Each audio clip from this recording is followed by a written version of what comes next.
Civilization 7 introduces some returning and new leaders. One major change is that leaders are now separate from civilizations. For example, you can play as Napoleon leading Egypt. Whether this makes sense or not is irrelevant for now, as civilizations themselves only last for one era. The eras in Civ 7 include the Ancient Era, the Age of Discovery, a mix of medieval and Renaissance periods, the Modern Era, which covers technology up to the 1960s, not quite like in Civ 6. The era progression system is tied to a progress bar, and you can determine the length of eras based on how many points your civilization needs to achieve before the era ends.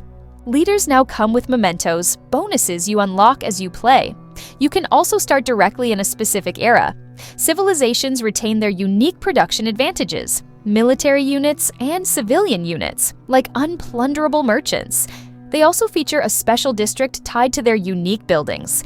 The district appears when you build the special buildings of a civilization in a city tile or another type of special building, such as the Great Wall in the Han Dynasty. The game offers standard difficulty levels and map types such as continents, archipelago, and terra incognita. However, map sizes in the preview version are limited to tiny, small, and standard. On a standard map size, you can play with 4 players, 4 human players and 4 AI players if in multiplayer. Alternatively, you can play alone against 7 AI opponents.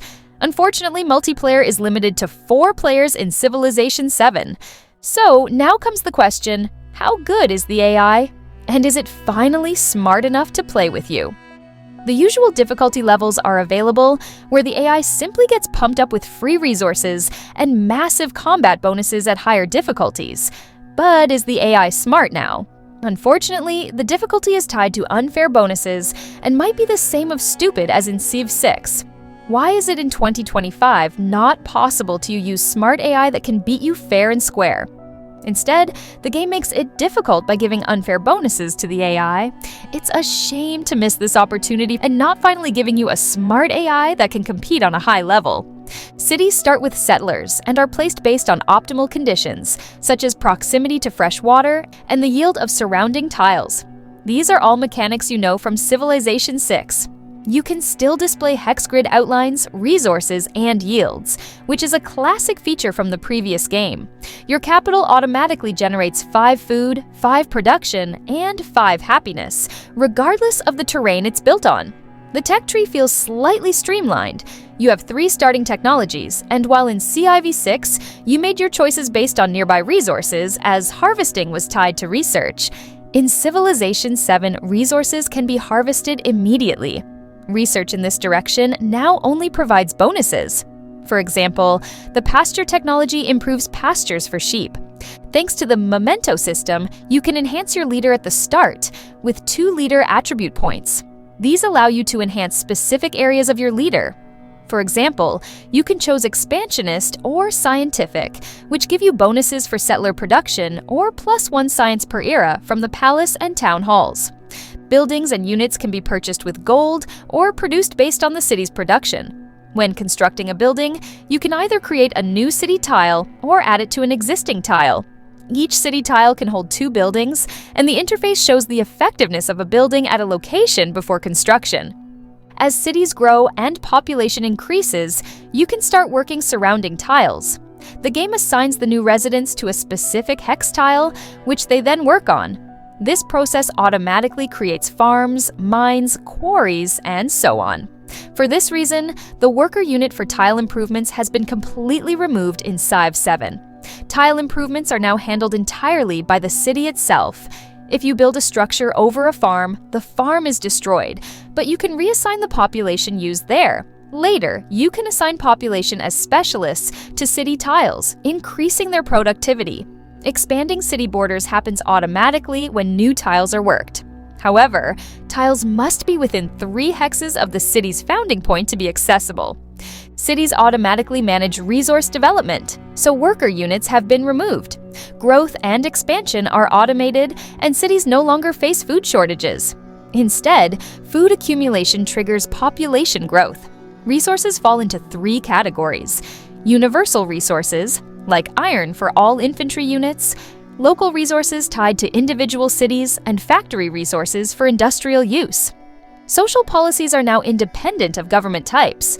All policy slots are wildcards, and more slots unlock through celebrations, events triggered by high happiness.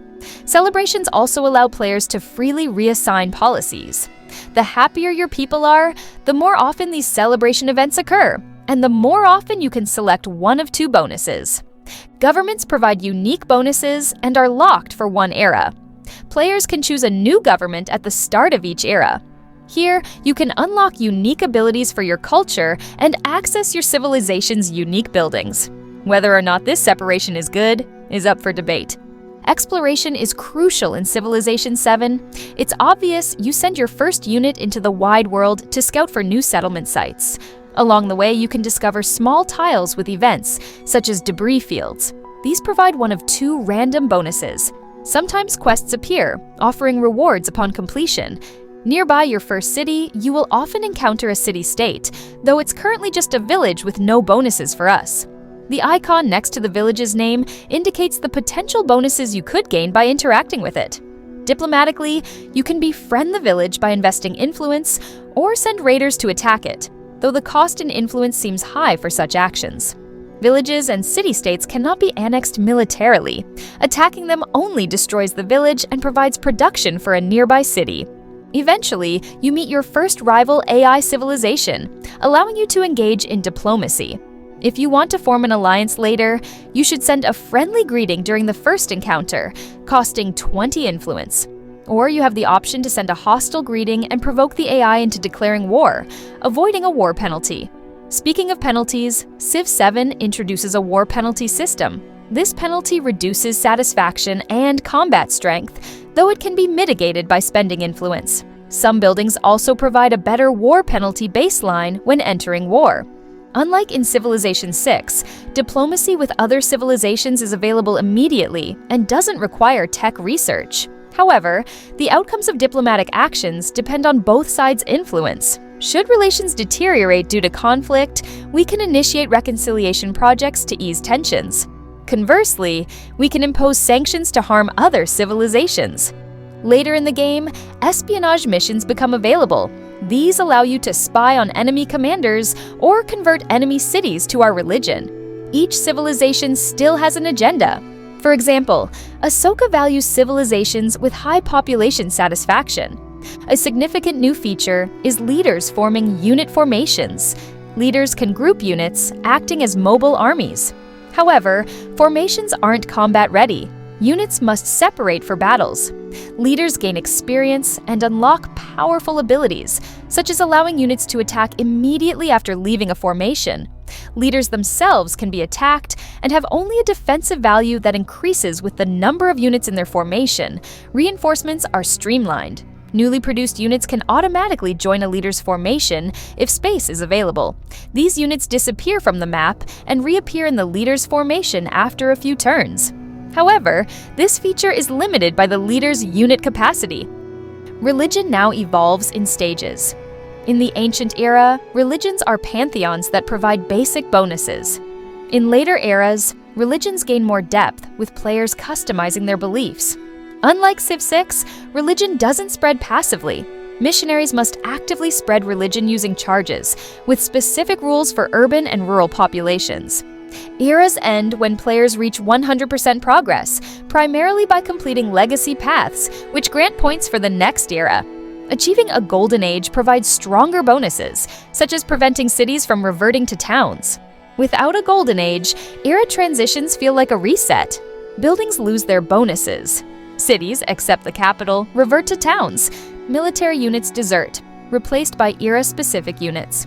Crises, if enabled, add extra challenges, such as barbarian invasions.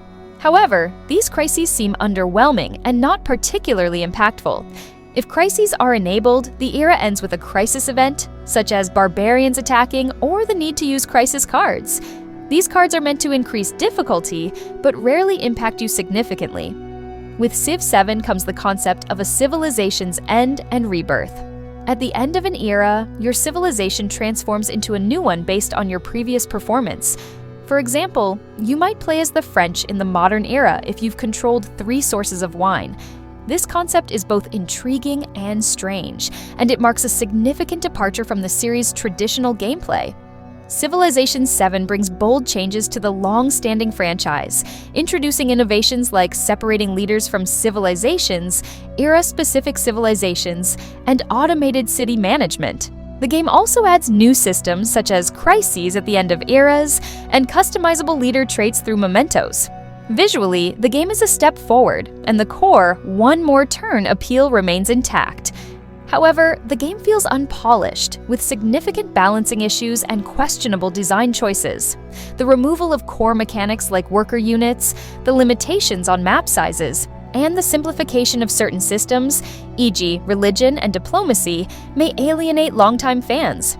Additionally, era resets and some new features, like crises, feel underdeveloped, making the experience feel more like an early access title than a polished sequel.